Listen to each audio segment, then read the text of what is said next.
continuar, solicitamos que pase a esta comisión el doctor Henry Alexander Mejía.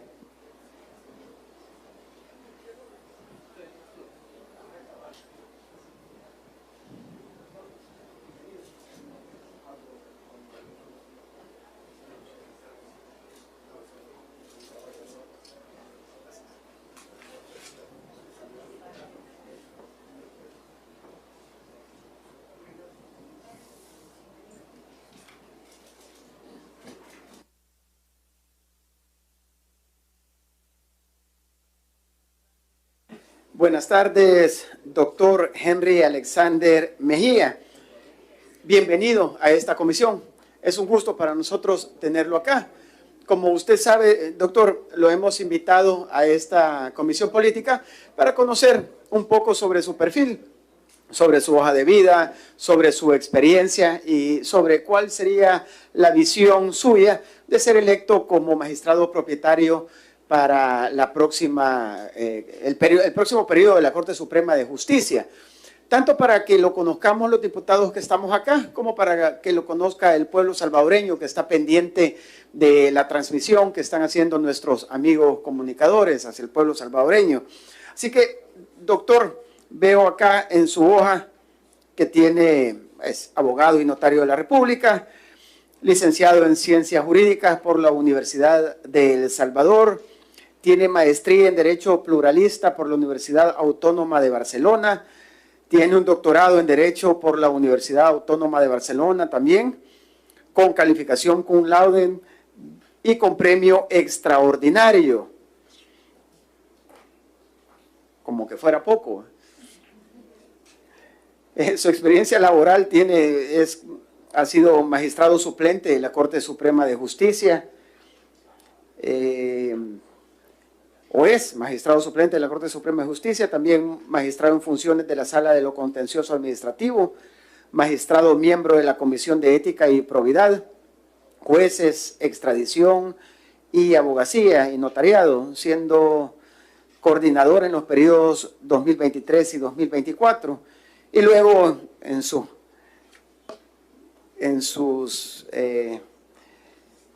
en la información acá sobre su experiencia laboral, la verdad que tiene bastante, por lo cual lo voy a dejar en el uso de la palabra para que usted se presente ante nosotros y ante el pueblo salvadoreño, doctor.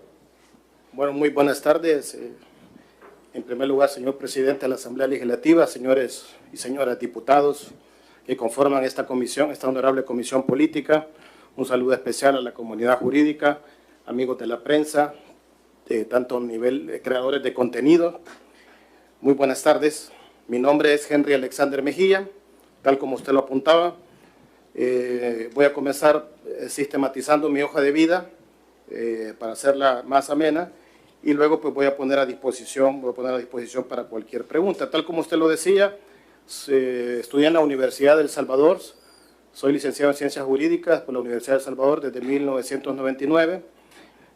Soy máster en Derecho Pluralista Público y Privado por la Universidad Autónoma de Barcelona 2004, doctor en Derecho por la misma universidad, con premio extraordinario y máxima calificación con laude 2006, y tengo diferentes estudios especializados en España, en Brasil, en calidad de becario, y en primer lugar, pues, dentro de mi trabajo como profesional, me he desempeñado como instructor por concurso de oposición en la Universidad de El Salvador, en la área de Derecho Administrativo, luego profesor por oposición desde 1999, y luego de forma descendente como académico de carrera me ha permitido impartir clases en el doctorado de Derecho Administrativo Iberoamericano en la Universidad de La Coruña, también formar parte de los tribunales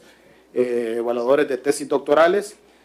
He sido profesor en los máster en las universidades siguientes, en la Universidad Nacional Autónoma de México, en la Universidad Panamericana, en la Universidad Simón Bolívar, sede Quito, en la Universidad Pontificia Católica de Paraná, en el Instituto brasileño de Derecho Administrativo, en sede en Paraná, y también en la maestría de Derecho Público, Derecho Administrativo, la Universidad de las Peruanas, en sede Campus Arequipa, y ahí profesores en diversas universidades, por supuesto en la Universidad del Salvador, en la Universidad del Salvador, en la Universidad Dr. José Matías Delgado, en los cursos de máster.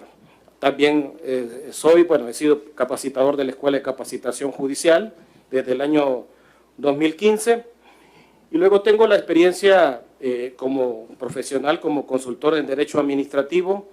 He sido consultor, en primer lugar, en entidades administrativas como capacitador y como consultor en diferentes dictámenes y a la vez adecuaciones a la Ley de Procedimientos Administrativos. En un orden descendente, Tribunal de Apelaciones de Impuestos Internos y Aduanas, Registro Nacional de las Personas Naturales, RNPN, Tribunal de Ética Gubernamental, Corte de Cuentas de la República, Fiscalía General de la República. En el Tribunal de Ética Gubernamental, la parte de capacitación, de capacitador, también tuve la dicha de hacer el anteproyecto de ley de la Ley de Ética Gubernamental actual. También me he desempeñado como consultor en la Ley de Acceso, en el Instituto de Acceso a la Información Pública en el 2020, y en diferentes proyectos de pro-integridad y Estado de Derecho en Chequi, USAID, que me ha permitido en el Organismo de Mejora Regulatoria, Consejo Nacional de la Niñez y Adolescencia, Superintendencia del Sistema Financiero, Unidad Técnica del Sector Justicia. De ahí tengo la experiencia como académico, como investigador, pues soy autor de 4 libros de mi autoría, de ahí coautor de diferentes libros, dentro de ellos Manual de Derecho Administrativo, Responsabilidad por Daños al Medio Ambiente, Manual de Derecho Administrativo Salvadoreño editado por la Porrúa, Comentarios a la Ley de Procedimientos Administrativos, Comentarios a la Ley de la Jurisdicción Contencioso Administrativo, y además compilador de recopilación y legislación administrativa, que es un proyecto de la UTE, y de ahí coautores en diferentes libros, básicamente 12 libros, 14 libros, y autor en diferentes revistas académicas, nacionales, más que todo internacionales, y un punto que olvidé, también fui consultor de la Corte Suprema de Justicia en temas de capacitación y adecuaciones también en la Ley de Procedimientos Administrativos. En mis distinciones académicas y asociaciones que pertenezco, pues pertenezco al Foro Iberoamericano de Derecho Administrativo del 2008 y miembro de la Asociación Internacional de Derecho Administrativo. Eso para decir algo de forma resumida mi currículum, y responderle a la pregunta adelantándome que usted hace, señor presidente. No tengo ninguna vinculación partidaria, ni tanto material ni formal. Mi vida ha sido de carácter profesional. Y algo que también obvié, pues en efecto, actualmente soy magistrado en funciones en la Sala Contencioso Administrativo por cerca de 1 año y 6 meses, por vacancia, y en esa oportunidad, pues, en virtud de seguir siendo suplente, pues aspiro hoy en este momento, en este procedimiento, la titularidad, si ustedes me lo permiten, para seguir aportando pues a la justicia de este país y pues a las transformaciones que también la sociedad y el pueblo salvadoreño demandan. Muchas gracias. Gracias, doctor.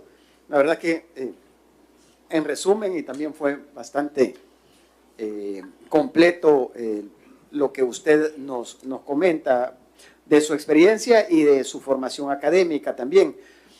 Así que si hay algún diputado, diputada Catherine Alexia. Gracias, presidente. Bienvenido, doctor Mejía. Buenas tardes nuevamente a los salvadoreños. Gracias.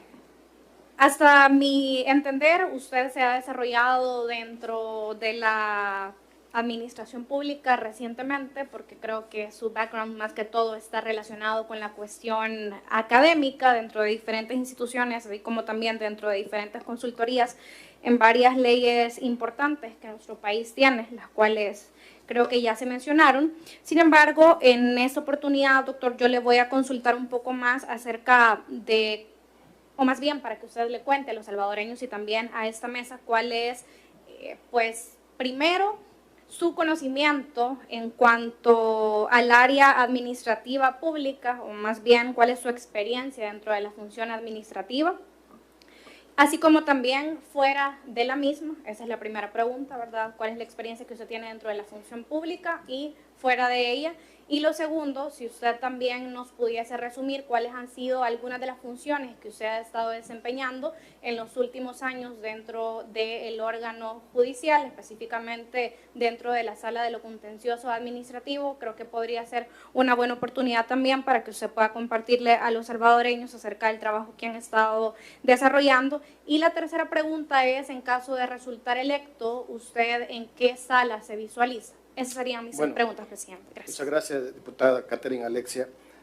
En efecto, mi formación profesional ha estado ligada con la administración pública.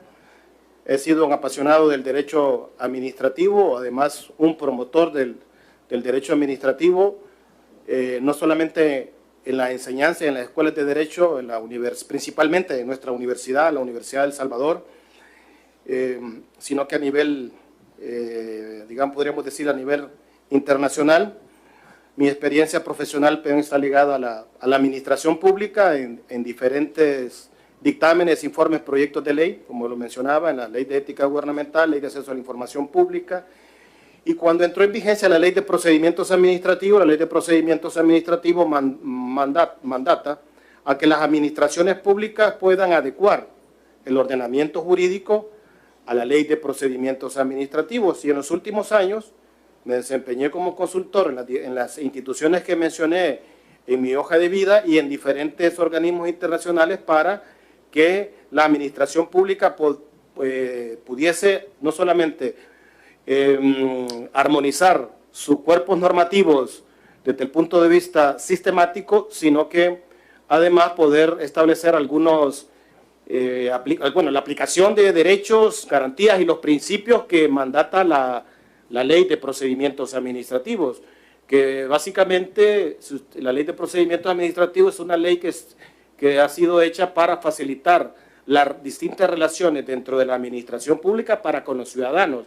El ciudadano ahora está empoderado y poderle exigir no solamente cuentas, sino que exigirle el cumplimiento de trato digno a la administración pública para que los servidores públicos puedan estar obviamente al servicio de los ciudadanos y de las personas y poder simplificarle la vida a los ciudadanos y que puedan tener una relación entre administración pública con ciudadanos para efectos de poder cumplir el cometido. Eso ha sido en los últimos años en la administración pública. De ahí ha sido una labor prácticamente docente y académica en la producción bibliográfica y también en las distintas aulas de derecho, en los cursos de máster y además en los cursos de máster a nivel nacional e internacional, que han sido algunas aportaciones que también han impactado podría decirse, en la escasa doctrina del derecho administrativo en El Salvador. Ese respecto a la primera pregunta. Respecto a la segunda pregunta, en efecto, desde el 7 de diciembre del 2022 fui llamado por la Corte Suprema de Justicia en virtud de una vacancia por renuncia a la Sala de lo Contencioso Administrativo por la Corte Suprema de Justicia desde esa fecha, 7 de diciembre del 2022, y luego en el 2023 la Corte Suprema de Justicia me encomendó formar parte de la Comisión de Abogacía y Notariado, de la Comisión de Extradición, la Comisión de Ética y Probidad y finalmente la Comisión de Jueces. En la Comisión de Abogacía y Notariado, en ese momento estábamos en una encrucijada, en primer lugar por el alto número de notarios y abogados, sobre todo notarios que habían incumplido en la entrega tardía del protocolo, y había una disparidad de criterios al momento de imponer sanciones, ya que la Ley Orgánica Judicial establece en el artículo 51 de dicha ley, se refiere que podrá imponerse una sanción de suspensión o inhabilitación de 1 año a 5. Sin embargo, habían casos bastante extremos, donde por un lado habían notarios que se habían tardado dos años, y por otro lado habían casos de 20 años que no habían entregado sus libros de protocolo.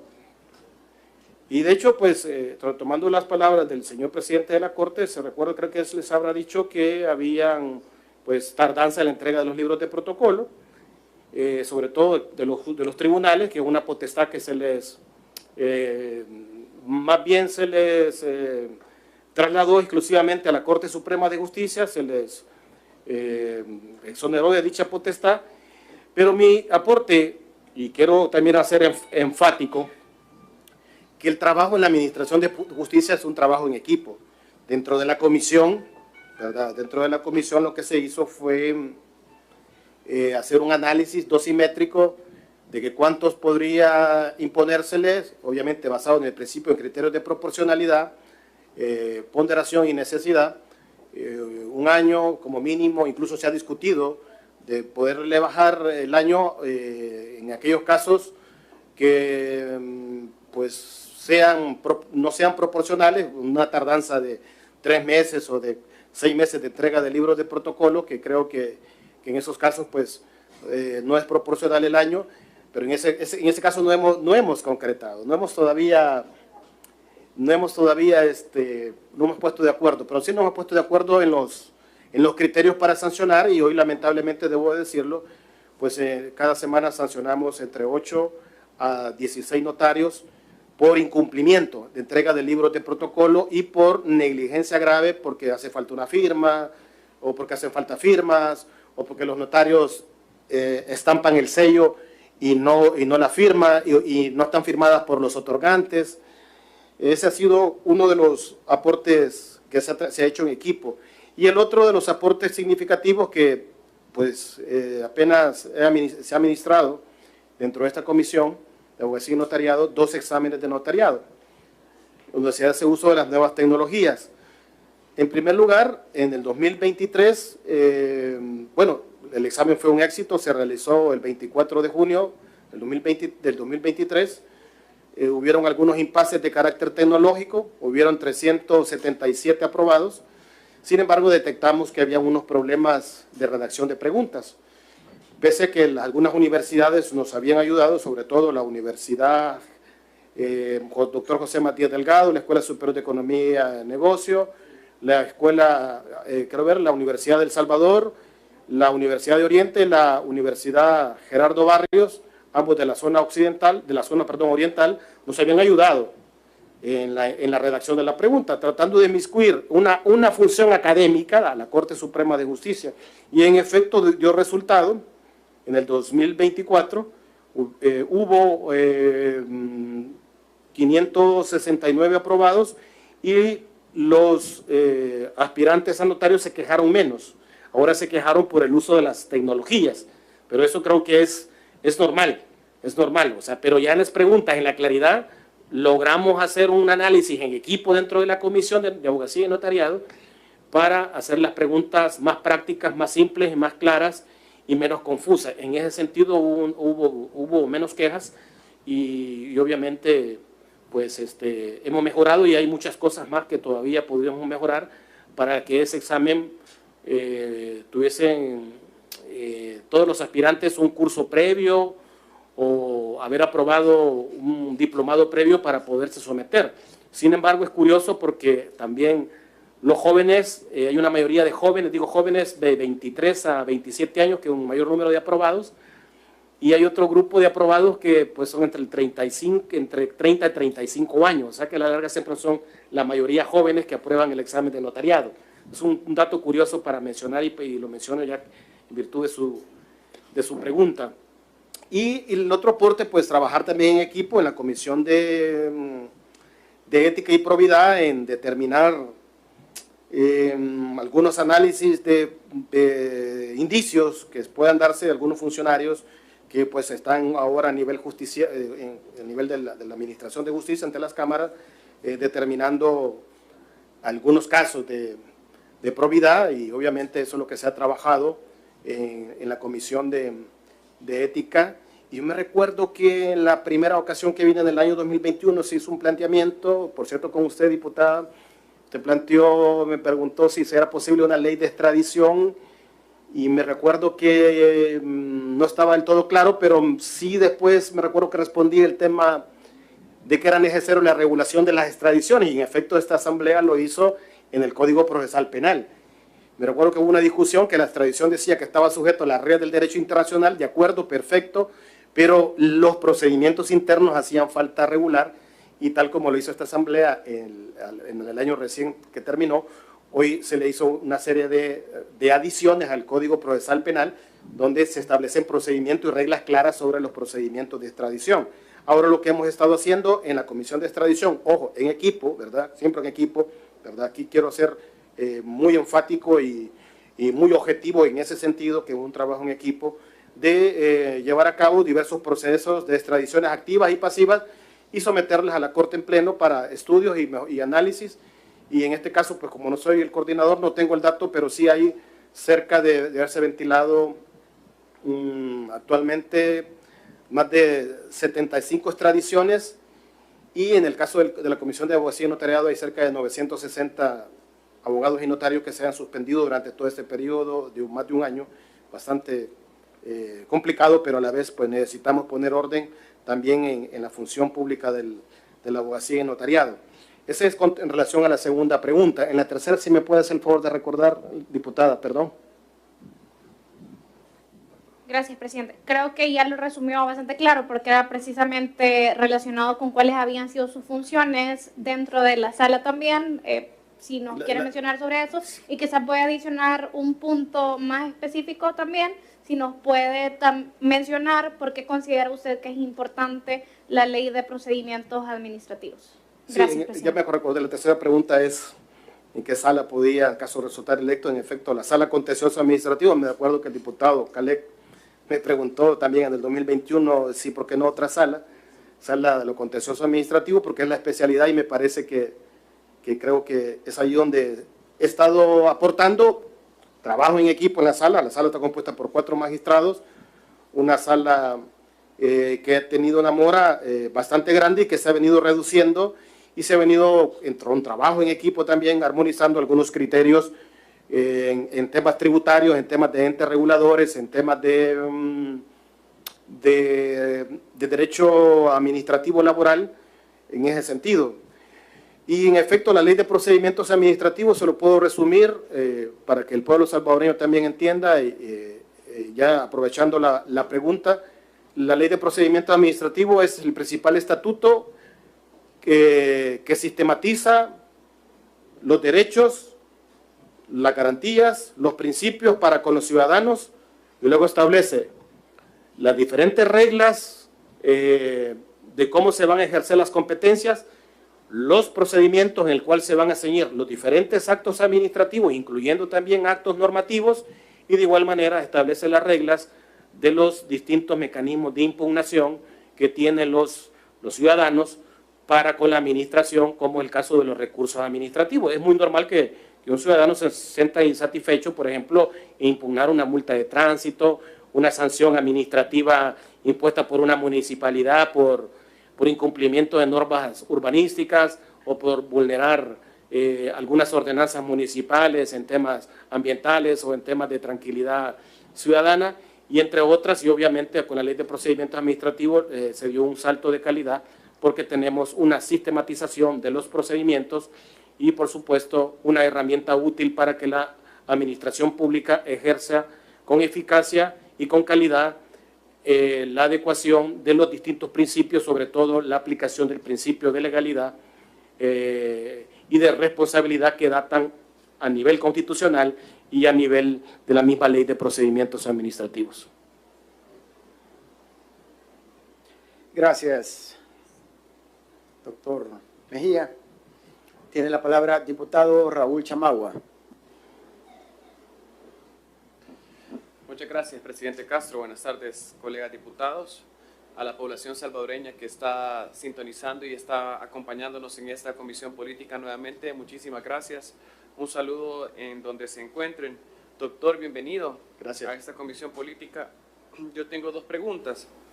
La primera, de llegar a ser elegido usted como un magistrado de la Corte Suprema de Justicia y en ganas de transparentar esta institución del Estado, ¿qué medidas usted propondría para fortalecer la institucionalidad?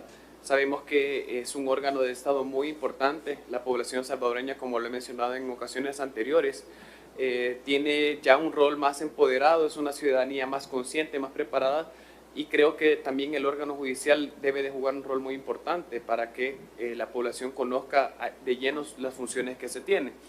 Me gustaría escuchar propuestas o medidas que usted implementaría para fortalecer la transparencia. Y lo segundo, desde su punto de vista, ¿cómo se administraría mejor la justicia en nuestro país? Si hoy por hoy usted ha detectado algunas debilidades, algunas falencias, ¿qué se puede hacer a corto, mediano y largo plazo? Incluso recordemos que es un periodo de 9 años, para que esto pueda corregirse y la administración de justicia para los salvadoreños pueda ser cada vez mejor. ¿Qué cree usted que debería de mejorarse, doctor? Solamente, presidente. Bueno, muchas gracias, diputado. Bueno, en relación a la primera pregunta, quiero decir que es una pregunta bastante compleja. Sin embargo, la ventaja de que esta comisión política, esta honorable comisión política, nos haya solicitado una especie de líneas de trabajo que pueden ser utilizadas también para efecto del plan operativo e institucional de la Corte Suprema de Justicia. Uno de los aspectos elementales que creo que podríamos establecer y que muy poco hemos hablado, quizás retomando lo que algunos compañeros candidatos se han dicho, es el caso de la modernización normativa, porque la modernización pasa sobre un procedimiento legal. Digo legal porque ¿cómo podríamos transformar la Corte Suprema de Justicia? Primero, si existe competencias dadas por la Constitución de 1983 y por leyes que están vigentes que rigen la administración de justicia, como por ejemplo la ley del notariado, que es una ley preconstitucional, la ley de la carrera judicial, que data desde 1991, la ley orgánica judicial, que es del 85, la ley de enriquecimiento ilícito, que ese es como del 57. Ahí establezco 4 aspectos fundamentales de carácter normativo. Me parece, en primer lugar, la ley orgánica judicial debe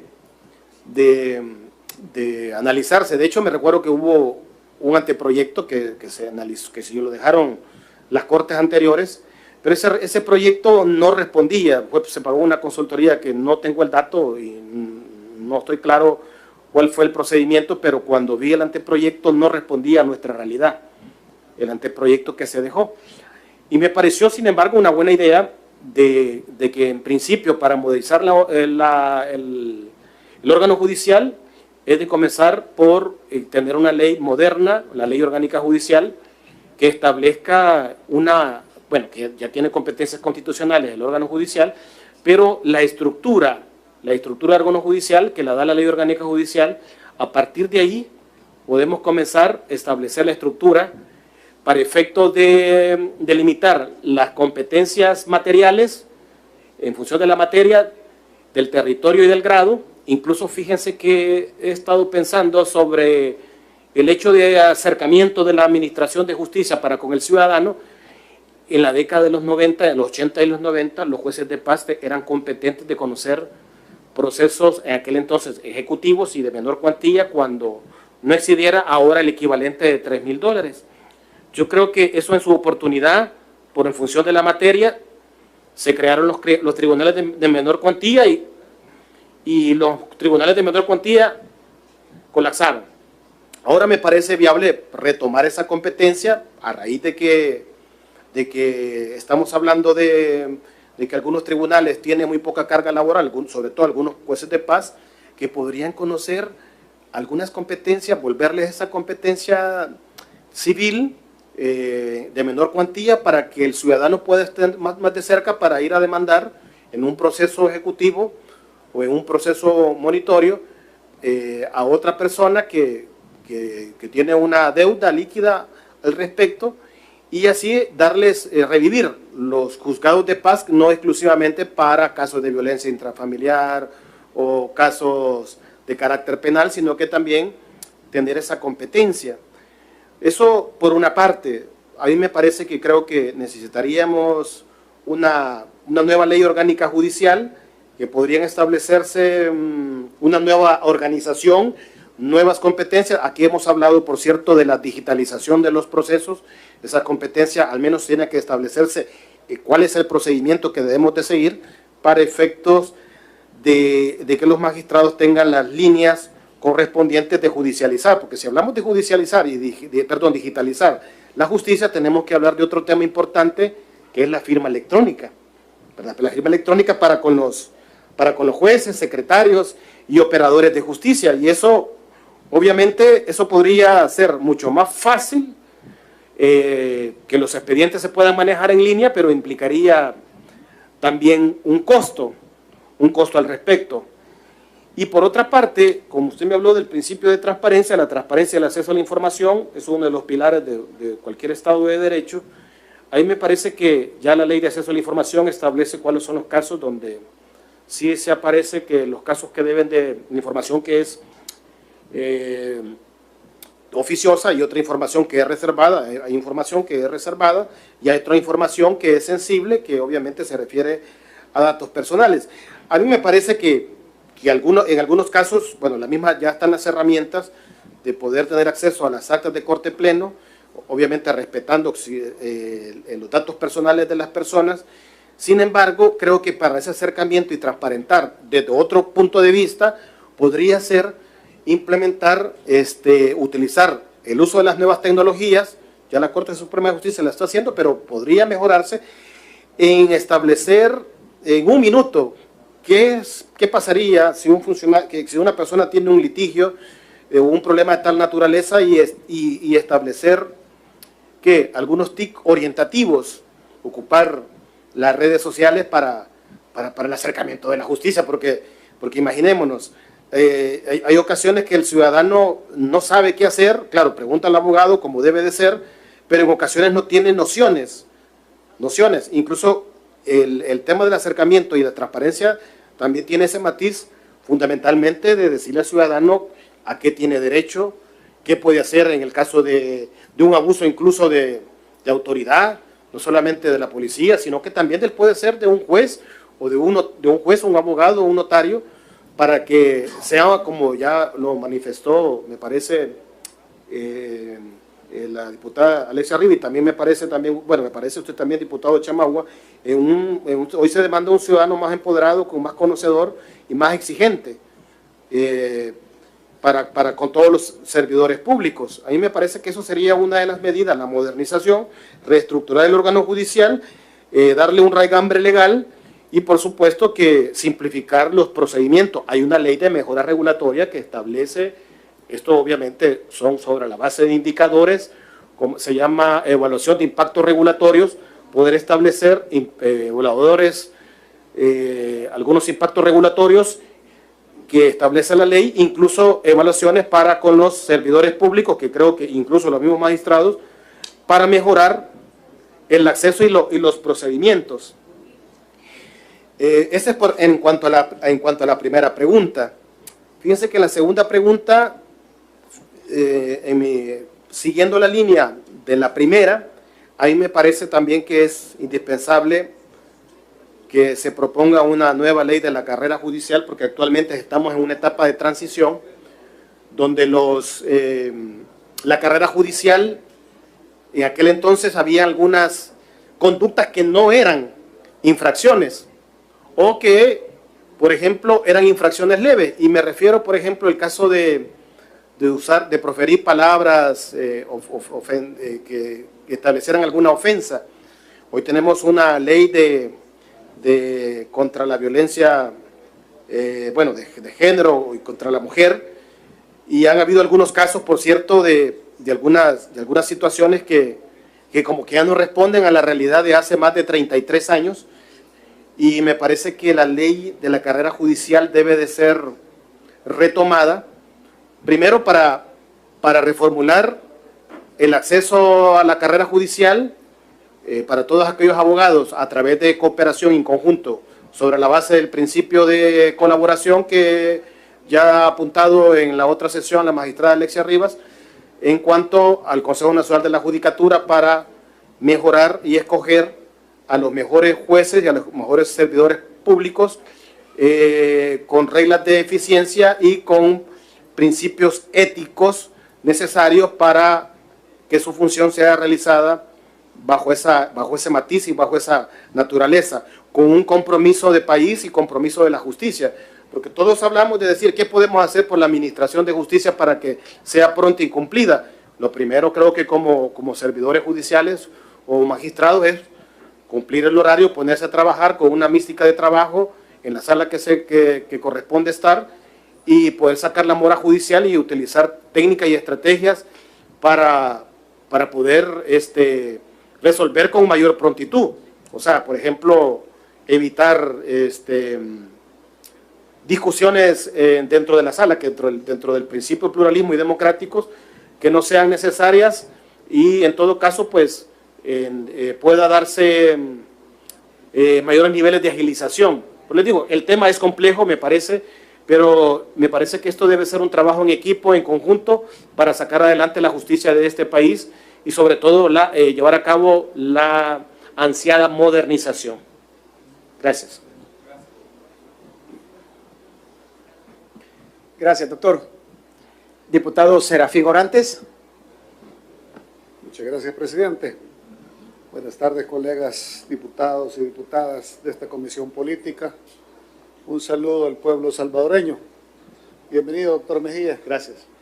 Esta pregunta que le voy a formular se le he hecho a varios candidatos que han antecedido a la participación o a la entrevista de su persona. Con la facilidad que usted se expresa y los conocimientos que tienes, creo que me va a quedar muy clara la respuesta.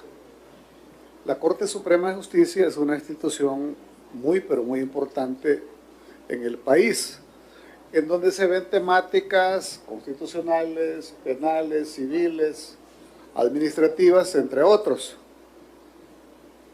Se discuten los temas ahí en cada una de las diferentes salas que tiene la Corte. Estas son pasadas a Corte Plena, pero tanto en la discusión del tema de las diferentes salas, como cuando ya pasa a Corte Plena, usted estando dentro de la Corte Suprema de Justicia actual, ¿cómo ve o cómo nos puede explicar muy claramente qué es lo que tiene que tener un magistrado en cuanto a la ética judicial?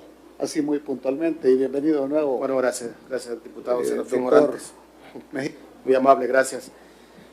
Bueno, en efecto, la ética judicial, el tema solo está regulada legalmente el tema de la ética pública, pero la ética judicial tiene más bien cuestiones de autorregulación. Tenemos un código de ética judicial y tenemos reglas de ética judicial que fueron dictadas por la Cumbre Iberoamericana de los órganos judiciales y de las cortes a nivel iberoamericano. Fíjense que el tema de la ética judicial es uno de los, podríamos decir, de uno de los valores elementales que debe de desempeñarse cualquier magistrado y cualquier servidor judicial, que tenga la investidura de juez o que tenga la investidura de magistrado. Y dentro de la ética judicial podríamos definir como aquellas conductas adecuadas dentro del quehacer funcionarial, respetando los principios de, primero, imparcialidad, objetividad, eficiencia, eficacia. Incluso hay un concepto que más bien ha venido retomando la nueva gerencia la nueva gerencia pública o la nueva administración pública, que no se ha aplicado únicamente a la administración, sino que también a la no que la administración de justicia, sino que son estándares de buena administración. Y la buena administración implica planificar, reorganizar y establecer valores específicos de actuación. Por ejemplo, un juez y un magistrado no puede ser activista. Por ejemplo, si puedes ejercer la libertad de expresión, puede ejercer la actividad gremial, pero dentro de los estándares y los límites que demanda su cargo. Porque, en todo caso, al igual que en la ética en general, hay que evitar conflictos de intereses y, en consecuencia, por ejemplo, los jueces o magistrados no pueden escuchar a las partes, salvo que sea una audiencia, obviamente sí, ahí se necesita escuchar a las partes, pero no pueden reunirse con las partes y no pueden, en este caso, llevar reuniones secretas ni de otra naturaleza, porque esto, como les digo, mina los principios de objetividad, eficacia e imparcialidad, que obviamente, pues si no podemos hablar de justicia o del valor máximo o de los fines del derecho, si no hablamos de imparcialidad. Y me parece que la ética judicial, que usted hace mucho énfasis dentro de sus preguntas, son uno de los estándares elementales donde cualquier servidor judicial debe desempeñarse para efectos que debe desempeñarse cualquier juez y magistrado al respecto. Es decir, hay que evitar los conflictos de intereses. De hecho, ustedes se fijan en las normas de compliance dentro de la administración pública para efectos de poder ofrecer servicios para la administración pública en calidad de contratista. Uno de los puntos elementales que ya están regulados en la ley de ética gubernamental es evitar los conflictos de interés. Y eso es elemental dentro del ámbito de la ética judicial. No sé si podría... Sí, gracias, presidente. Gracias, doctor Mejía. Gracias. Gracias. Bueno, de mi parte, doctor, la verdad que posee un excelente currículum académico, una formación académica que ya se comentó en su momento. Aparte de eso, como mi colega también Alexia Rivas lo mencionaba, ha sido catedrático, ¿no? También ha estado en esa área formando profesionales, también basado en toda la preparación que usted ha tenido. Y aparte de eso, también tiene la experiencia ya adentro de la Corte Suprema de Justicia. Pues usted inicia como magistrado suplente y por vacancia, por motivos de una renuncia y del fallecimiento de otro de los magistrados, usted pues se hace magistrado propietario, pero interino, ¿verdad? En funciones. En funciones. Entonces usted también ya adquiere como magistrado suplente la experiencia adentro de la Corte Suprema de Justicia y también como magistrado propietario, porque al final usted está ejerciendo como magistrado propietario en funciones. En estos últimos 2 años ha estado haciendo eso, pues más o menos, ¿verdad? Pero ya lo tiene. Entonces, con esto que usted, con toda esa formación y con la experiencia que usted tiene, incluyendo adentro de la Corte Suprema de Justicia, déjeme comentarle algo. Nosotros en el 2020, bueno, mi colega diputada Sueci Callejas y su servidor éramos parte del órgano ejecutivo. En 2020 estábamos hablando del marco de la pandemia, se nos vino la pandemia, etcétera, etcétera. Y en esa coyuntura que se da de la pandemia, que era algo que nosotros, ningún país en el mundo se esperaba eso, ni estaba preparado. Nosotros tuvimos muchísimos acercamientos como órgano ejecutivo. En mi caso, yo era el secretario privado de la presidencia y acudí a muchas reuniones. De hecho, acá también en la Asamblea Legislativa con los diputados de esa legislatura y también con la Sala de lo Constitucional de la Corte Suprema de Justicia. Y con la Sala de lo Constitucional teníamos reuniones con el presidente de este órgano de Estado, con el fiscal general de la República en ese entonces, con el presidente de la Corte Suprema de Justicia y también miembro de la Sala de lo Constitucional, e hicimos reuniones específicas con la Sala de lo Constitucional. ¿Para qué? Para explicarles que nosotros como gobierno, como Estado, estábamos pasando por una situación de emergencia en la que no estábamos preparados. y en la que nosotros necesitábamos los marcos legales y los marcos jurídicos para que pudiéramos, al final era un tema de tomar decisiones para salvar vidas, literalmente, que eran las decisiones que el presidente Bukele estaba tomando. Pero nosotros nos encontramos con una sala de lo constitucional en ese entonces que, a pesar de que en las presentaciones que nosotros les hicimos, más de una magistrada en específica hasta lloró después de la presentación con algunos funcionarios, incluyendo el ministro de Salud, que les hace una presentación de qué es lo que estábamos viviendo, un reporte de qué es lo que estábamos viviendo. A pesar de eso, ellos simple y sencillamente siguieron legislando como en tiempos normales. Y nosotros les decíamos, esto no son tiempos normales. Nosotros necesitamos que ustedes, no eran leyes que eran para el presidente, para el gobierno, para un funcionario, sino que eran marcos legales que el pueblo salvadoreño necesitaba. En eventos extraordinarios que estaba viviendo el mundo entero, incluyéndonos nosotros. Y ellos no lograron entender eso. O sea, ellos se querían apegar a una letra y nunca quisieron lograr entender que ellos podían hacer algo por nuestro país. Entonces, yo quisiera saber su opinión sobre esa forma de pensar. Porque si usted es electo como magistrado para la Corte Suprema de Justicia, podrá llegar en algún momento en el que el país necesite de una situación en la que necesitamos estar unidos todos en la misma visión, trabajar para sacar adelante el país, legislar y apoyar todos desde su trinchera, los tres órganos de Estado, trabajar en conjunto para beneficio de la población, para beneficio del pueblo salvadoreño. Entonces, no sé qué comentario usted podría tener sobre esto que yo le estoy describiendo en caso que se diera. Bueno, yo creo que no es necesario, decir, que no podría comentar sobre situaciones concretas en particular, pero sí puedo opinar sobre el caso que se dio en el año 2020. Tal como lo ha preguntado la diputada Catherine Alexia, ahí en el artículo 86 de la Constitución establece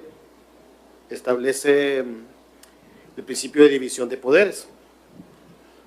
Y además, dentro del principio de división de poderes no implica solamente freno, pesos y contrapesos, o como dirían los norteamericanos, check and balance. No solamente es check and balance, frenos, pesos y contrapesos, el principio de división de poderes, que es un principio que está reconocido en nuestra Constitución y que tiene una serie de estudios dentro del ámbito no solamente jurídico, sino que dentro del marco de la ciencia política. Estos check and balance lo podemos ver, bueno, en los Estados Unidos de América, en las democracias mucho más antiguas, en Europa, incluso en los sistemas que no son republicanos, sino que de carácter monárquico. ¿Por qué hago este parangón?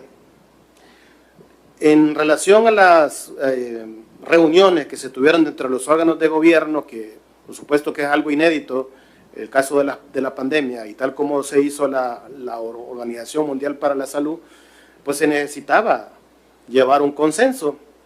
Un consenso, en ese caso me recuerdo que usted, decía que, era secretario privado, se necesitaba un cuerpo normativo que, en primer lugar, garantizara la salud y la vida de todos los habitantes, en principio, pero si no mal recuerdo, en ese entonces la Asamblea Legislativa de ese momento sí dictaba un régimen de excepción, y en ocasiones me parece que no dio el régimen de excepción por falta de justificación, cuando la justificación era obvia, ¿verdad? Me estoy refiriendo a en ese hecho en particular. Entonces no tenían el marco legal estrictamente dictado por la Asamblea, entonces se recurrieron a desempolvar el Código de Salud, que establecían algunas reglas, pero de epidemias, de epidemias o cuestiones concretas que no tenían la inmensidad de la pandemia. Y por supuesto que se dictaron reglas de parte del gobierno, obviamente que podrían haber conllevado a limitación de derechos y que tenían algún nivel de, algún problema de carácter material sobre la competencia, pero la Sala de lo Constitucional los declaraba inconstitucional y los dejaba prácticamente sin herramientas legales, ¿verdad? Sin herramientas legales. O sea que en ese momento, diputado Castro, Ernesto Castro, me parece que ni la Asamblea Legislativa, bueno, no les daba las herramientas legales, y la Sala de lo Constitucional les declaraba inconstitucional en vista de que no tenían ni reglas ni otras formas de poder afrontar ese problema, y que bueno, y que no, eso no puede ser algo que lo podemos dejar atrás, porque creo que se habla mucho de posibles pandemias en un futuro, pero en ese caso a mí me parece que se ponderó más el tema que yo digo el tema de las libertades, porque sí hubieron restricciones, es que en las pandemias obviamente el contagio es del ser humano, entonces era obvio que la restricción tenía que ser para con las personas, porque incluso eso va a ser así, incluso ahora con el Mpox y con la gripe aviar y con todos esos temas que son muy proclives, o otra pandemia, siempre el transmisor va a ser el ser humano, entonces va a implicar un distanciamiento social, y entonces vamos a perder algunas, no vamos a perder, nos van a limitar algunas libertades para garantizar la salud pública y evitar el contagio. En ese momento se perdió una oportunidad histórica, me parece, que de llevar a cabo el famoso principio de colaboración. Por supuesto que quedó en evidencia que no hubo colaboración en ese momento ni parte de la Asamblea Legislativa, de no darles el marco adecuado, y en su momento, pues, creo que desde el punto de vista político, podríamos decirlo así, no jurídico, la Sala Constitucional se precipitó en declararles inconstitucional todo el cuerpo normativo, a pesar que estaba la pandemia, y obviamente, pues, eso no fue empático. Perdón que lo interrumpa. No, definitivamente usted ha descrito cómo fue el camino, y sí, ¿verdad? Fue imposible con esa Asamblea Legislativa de ese entonces llegar a un entendimiento. Tuvimos muchísimas reuniones, nos reuníamos a la hora que ellos nos decían, etcétera, etcétera. Incluso tuvimos una reunión que fue pública, que duró de lunes a sábado en la madrugada. De hecho, estuvimos en este salón, estuvimos reunidos, salimos hasta las 6 de la mañana de este salón, en donde al final nos dijeron lo que nosotros ya presentíamos que nos iban a decir. Nos tuvieron 5 días y al final nos dijeron no. En eso se resumieron los 6 días. Estaban preocupados por un montón de cosas, incluyendo para ver si iban a seguir haciendo churritos y un montón de cosas así de ridículo, ¿verdad? Entonces, al final nos dijeron que no. La Sala de lo Constitucional, pues usted lo ha mencionado, lo ha comentado, pero yo quisiera saber, usted, doctor Mejía, ¿qué hubiera hecho o qué hiciera si se presentara una situación así y usted fuera parte como magistrado de la Corte Suprema de Justicia o de la Sala de lo Constitucional? O sea, usted, doctor Henry Mejía, ¿qué hiciera? ¿Cuál fuera su postura? Bueno, como hay un principio en la Constitución y que establece casi todas las constituciones del mundo y todas las corrientes principialistas que hoy por hoy se manejan con las diferentes corrientes del pensamiento jurídico, que hay un principio que el interés público prevalece sobre el interés privado. Entonces, ante una situación que puede ser que la pandemia del 2020 haya sido un ensayo y venga una situación mucho más difícil, pues creo que como antes de que cualquier funcionario y cualquier situación somos personas y seres humanos y tenemos que garantizar la vida y apoyar sobre la base del marco constitucional y el principio de colaboración para sacar adelante todos los problemas que se puedan dar dentro de la sociedad salvadoreña, problemas cada órgano dentro de su función, el órgano ejecutivo dictando políticas públicas para que la Asamblea Legislativa la retome hasta un cuerpo legislativo, y luego el órgano judicial, que puede en todo caso velar para efecto de que esas políticas públicas también se estén aplicando de parte de la administración pública. Y ya relacionando dentro de mi especialidad, dentro de la Sala Contencioso Administrativo, la administración pública es el aparato más importante para ejecutar las políticas públicas, y en ese caso puede tener un rol vigilante o armonizador de la ejecución de las políticas públicas en función de garantizar el derecho a la salud, el derecho a la seguridad alimentaria y entre otros derechos que puedan surgir en ese momento, como por ejemplo el derecho a la educación. Yo creo que los órganos de gobierno, tal como lo dice la misma Constitución, deben de unirse,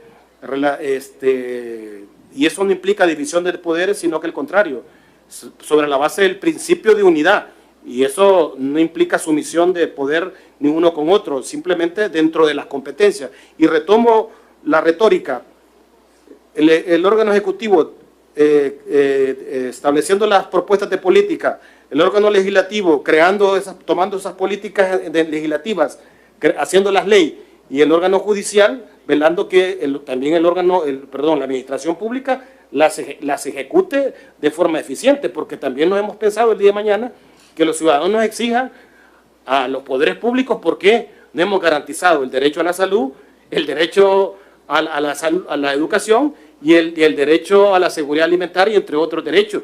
Y ahí le va a decir, administración pública.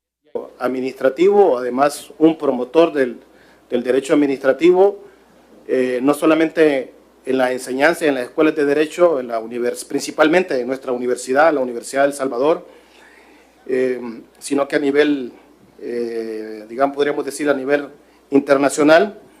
Mi experiencia profesional está ligada a la administración pública en diferentes dictámenes, informes, proyectos de ley, como lo mencionaba, en la Ley de Ética Gubernamental, Ley de Acceso a la Información Pública. Y cuando entró en vigencia la Ley de Procedimientos Administrativos, la Ley de Procedimientos Administrativos mandata a que las administraciones públicas puedan adecuar el ordenamiento jurídico a la Ley de Procedimientos Administrativos. Y en los últimos años me desempeñé como consultor en las instituciones que mencioné en mi hoja de vida y en diferentes organismos internacionales para que la administración pública pudiese no solamente armonizar sus cuerpos normativos desde el punto de vista sistemático, sino que además poder establecer la aplicación de derechos, garantías y los principios que mandata la Ley de Procedimientos Administrativos, que básicamente la Ley de Procedimientos Administrativos es una ley que ha sido hecha para facilitar las distintas relaciones dentro de la administración pública para con los ciudadanos. El ciudadano ahora está empoderado y poderle exigir no solamente cuentas, sino que exigirle el cumplimiento de trato digno a la administración pública para que los servidores públicos puedan estar obviamente al servicio de los ciudadanos y de las personas y poder simplificarle la vida a los ciudadanos y que puedan tener una relación entre administración pública con ciudadanos para efectos de poder cumplir el cometido. Eso ha sido en los últimos años en la administración pública. De ahí ha sido una labor prácticamente docente y académica en la producción bibliográfica y también en las distintas aulas de derecho, en los cursos de máster y además en los cursos de máster a nivel nacional e internacional, que han sido algunas aportaciones que también han impactado podría decirse, en la escasa doctrina del derecho administrativo en El Salvador. Ese respecto a la primera pregunta. Respecto a la segunda pregunta, en efecto, desde el 7 de diciembre del 2022 fui llamado por la Corte Suprema de Justicia en virtud de una vacancia por renuncia a la Sala de lo Contencioso Administrativo por la Corte Suprema de Justicia desde esa fecha, 7 de diciembre del 2022, y luego en el 2023 la Corte Suprema de Justicia me encomendó formar parte de la Comisión de Abogacía y Notariado, de la Comisión de Extradición, la Comisión de de Ética y Probidad, y finalmente la Comisión de Jueces. En la Comisión de Abogacía y Notariado, en ese momento estábamos en una encrucijada, en primer lugar por el alto número de notarios y abogados, sobre todo notarios que habían incumplido en la entrega tardía del protocolo, y había una disparidad de criterios al momento de imponer sanciones, ya que la Ley Orgánica Judicial establece en el artículo 51 de dicha ley, se refiere que podrá imponerse una sanción de suspensión o inhabilitación de 1 año a 5. Sin embargo, habían casos bastante extremos, donde por un lado habían notarios que se habían tardado dos años, y por otro lado habían casos de 20 años que no habían entregado sus libros de protocolo. Y de hecho, pues, tomando las palabras del señor presidente de la Corte, se recuerda, creo que les habrá dicho que habían, pues, tardanza en la entrega de los libros de protocolo, sobre todo de los tribunales, que es una potestad que se les, más bien se les trasladó exclusivamente a la Corte Suprema de Justicia, se les exoneró de dicha potestad. Pero mi aporte, y quiero también hacer enfático, que el trabajo en la Administración de Justicia es un trabajo en equipo. Dentro de la comisión, ¿verdad? Dentro de la comisión lo que se hizo fue hacer un análisis dosimétrico de que cuántos podría imponérseles, obviamente basado en el principio de criterios de proporcionalidad, ponderación y necesidad, 1 año como mínimo. Incluso se ha discutido de poderle bajar el año en aquellos casos que pues no sean proporcionales, una tardanza de 3 meses o de 6 meses de entrega de libros de protocolo, que creo que en esos casos pues no es proporcional el año, pero en ese caso no hemos concretado, no hemos todavía puesto de acuerdo, pero sí nos hemos puesto de acuerdo en los criterios para sancionar, y hoy lamentablemente debo decirlo, pues cada semana sancionamos entre 8 a 16 notarios por incumplimiento de entrega de libros de protocolo y por negligencia grave, porque hace falta una firma, o porque hacen falta firmas, o porque los notarios estampan el sello y no la firma, y no están firmadas por los otorgantes. Ese ha sido uno de los aportes que se ha hecho en equipo. Y el otro de los aportes significativos que pues apenas se ha administrado dentro de esta comisión de abogacía y notariado, 2 exámenes de notariado, donde se hace uso de las nuevas tecnologías. En primer lugar, en el 2023, bueno, el examen fue un éxito, se realizó el 24 de junio del 2023, hubieron algunos impases de carácter tecnológico, hubieron 377 aprobados. Sin embargo, detectamos que había unos problemas de redacción de preguntas. Pese a que algunas universidades nos habían ayudado, sobre todo la Universidad Dr. José Matías Delgado, la Escuela Superior de Economía y Negocio, la Escuela, la Universidad del Salvador, la Universidad de Oriente, la Universidad Gerardo Barrios, ambos de la zona oriental, nos habían ayudado en la redacción de la pregunta, tratando de inmiscuir una función académica a la Corte Suprema de Justicia. Y en efecto dio resultado. En el 2024 hubo 569 aprobados, y los aspirantes a notarios se quejaron menos. Ahora se quejaron por el uso de las tecnologías, pero eso creo que es normal, o sea, pero ya en las preguntas, en la claridad, logramos hacer un análisis en equipo dentro de la Comisión de Abogacía y Notariado para hacer las preguntas más prácticas, más simples y más claras y menos confusas. En ese sentido hubo menos quejas, y obviamente pues hemos mejorado, y hay muchas cosas más que todavía podríamos mejorar para que ese examen tuviesen todos los aspirantes un curso previo o haber aprobado un diplomado previo para poderse someter. Sin embargo, es curioso porque también los jóvenes